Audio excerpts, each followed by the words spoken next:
Bismillahirrahmanirrahim. Baik, tadi kita dah kongsikan tentang mind setting, tentang kuasa minda, tentang macam mana mind setting seseorang akan menghasilkan result dalam kehidupan. Baik, sebenarnya kita nak bincang tentang aspek-aspek teknikal dalam kewangan. Dalam kewangan kita ada 7 perkara penting yang perlu kita uruskan. Saya akan huraikan satu persatu 7 perkara tersebut. Yang pertama ialah cash flow. Ini ialah aliran tunai. Aliran tunai ialah duit masuk dan duit keluar. Income tolak expenses dapat surplus, lebihan.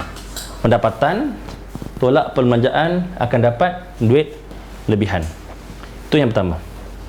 Dia kata duit gaji kita masuk sini, kemudian duit keluar, duit bayar hutang, duit rumah, duit installment, duit kereta, duit minyak, duit makan minum, duit sekolah anak, semua dalam expenses. Kita perlu ada income tolak expenses dan akan ada dapat lebihan. Itu pertama. Yang kedua ialah net worth, nilai aset bersih. Ini aspek kedua dalam perancangan kewangan, nilai aset bersih. Baik, nilai aset bersih ni apa dia? Kita kena tahu aset dengan liability kita. Aset contohnya duit dalam bank, duit tabung haji, ASB, POSP, nilai market value rumah, kereta dan lain-lain aset, emas, unit trust, itu ialah aset. Yang kedua ialah liability. Kena seimbangkan antara aset dengan liability. Liability ialah hutang rumah, hutang kereta, hutang personal loan, hutang kad kredit, hutang itu, hutang ni dan segala jenis hutang kita masukkan dalam statement liability. Dua benda ini sebagai asas. Dua ini, cash flow dengan net worth, ialah perkara asas basic dalam perancangan kewangan. Apa sahaja action kita tentang kewangan, dia akan memberi impact kepada dua perkara ni. Akan beri impact pada cash flow dan akan beri impact kepada net worth. Baik, seterusnya yang ketiga ialah saving.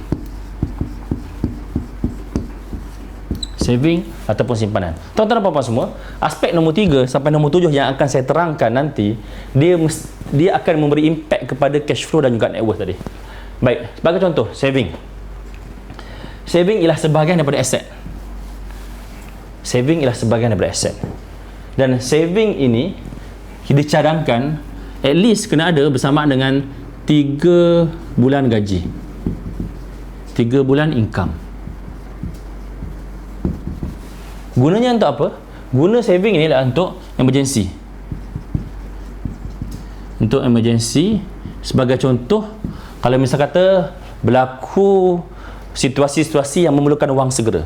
Contohnya tiba-tiba kereta kita rosak, tiba-tiba pipe kat rumah bocor, tiba-tiba duit hilang, kena ragut dan sebagainya, kita perlukan wang untuk cover emergency tersebut, cover situasi-situasi emergency tersebut. Dan the worst scenario, kenapa kita perlukan saving 3 bulan, sebenarnya lebih banyak lebih bagus. Kadang-kadang ada yang dicadangkan sampai 6 bulan pun digalakkan lah, terutamanya untuk yang businessman.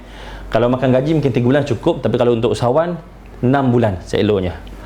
Sebab apa? Sebabnya kalau kata berlaku situasi diberhentikan kerja, contohnya syarikat tutup, syarikat buat VSS, syarikat buat pembuangan pekerja, kita ada at least sekurang-kurangnya 3 bulan untuk survive selepas kena berhenti kerja. Contohnya kena berhenti kerja bulan 1, kita ada saving 3 bulan gaji, sekurang-kurangnya 3 bulan gaji tadi dapat survive untuk bulan 2, untuk bulan 3, untuk bulan 4 sebelum kita dapat kerja yang baru. Baik, itu aspek saving nombor 3. Nombor 4 ialah protection.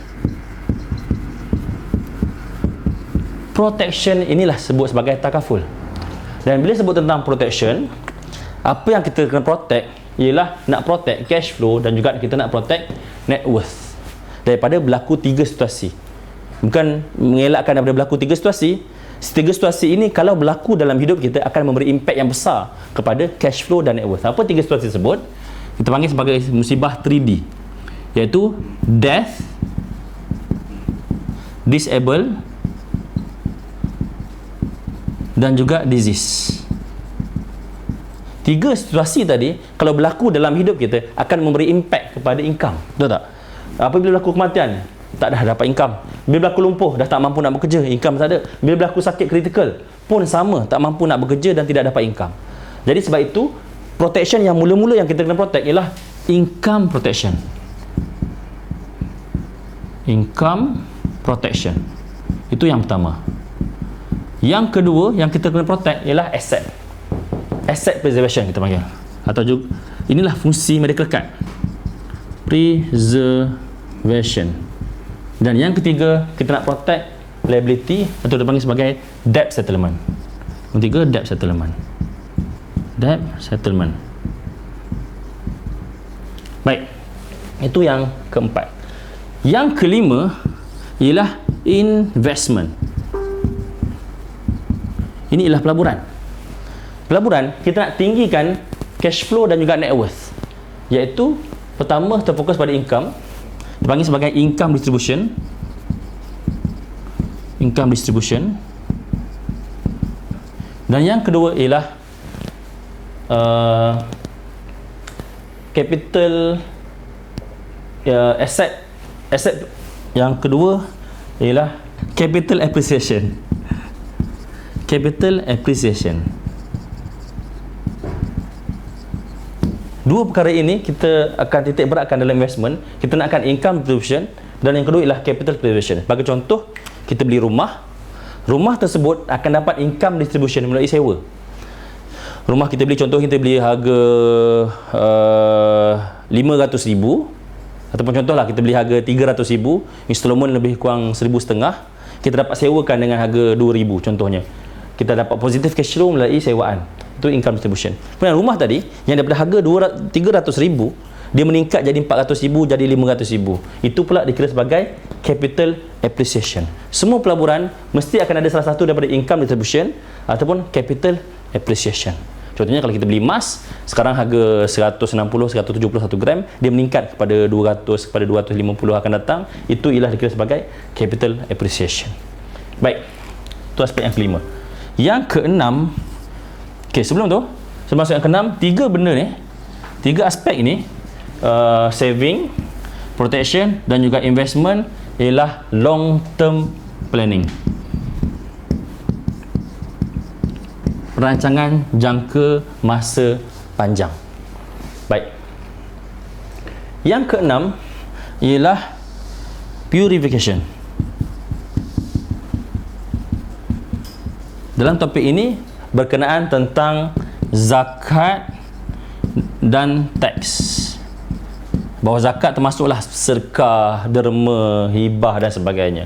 Sebab apa? Segala harta yang kita kumpulkan ada milik orang lain yang kita perlu agih-agihkan, yang kita perlu bersihkan, yang kita perlu sucikan melalui zakat. Dalam Islam disebut sebagai zakat.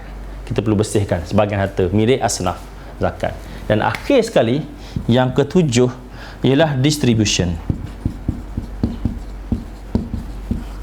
Distribution ialah pengagihan harta pusaka. Sebab apa? Segala harta yang kita kumpulkan di dunia, akhir sekali kita akan meninggal. Kita akan mati dan apa yang kita tinggalkan untuk waris dan juga bukan ahli waris dikira sebagai harta pusaka. Kita akan agihkan kepada waris dan juga yang bukan waris. Dan pengagihan ini melalui pelbagai kaedah. Ada yang melalui faraid, ada yang melalui wakaf, ada yang melalui hibah, ada yang melalui harta sepencarian dan lain-lain lagi. Topik itu akan dibincangkan dalam topik perkara tadi akan dibincangkan dalam topik distribution, iaitu pengagihan harta pusaka. Inilah dia 7 aspek penting dalam perancangan kewangan dan 2 yang terakhir ini kita panggil sebagai akhirat planning. Akhirat planning untuk jangka masa untuk akhirat kelak. Baik, inilah dia 7 perkara dalam perancangan kewangan yang kita perlu titik beratkan. Dan setiap satu ada peranan masing-masing dan semua 7 ni berjalan seiring dan sejalan. Bukannya berasingan, bukannya buat satu baru pergi kepada 2, minggu ketiga, bukan macam tu. Benda ni bergerak seiring dan kita sentiasa update dari masa ke masa. Dan inilah yang saya panggil sebagai IQ plus FQ. Lalu orang biasa sebut IQ, intelligent quotient. Yang saya nak tekankan di sini, selain daripada kita tahu tentang IQ, intelligent quotient, kebijaksanaan pemikiran, kita perlu juga tahu tentang FQ, financial quotient, atau ringkasannya ialah IFQ, yang saya akronimkan lagi sebagai INFAQ, infak. Sekian, terima kasih.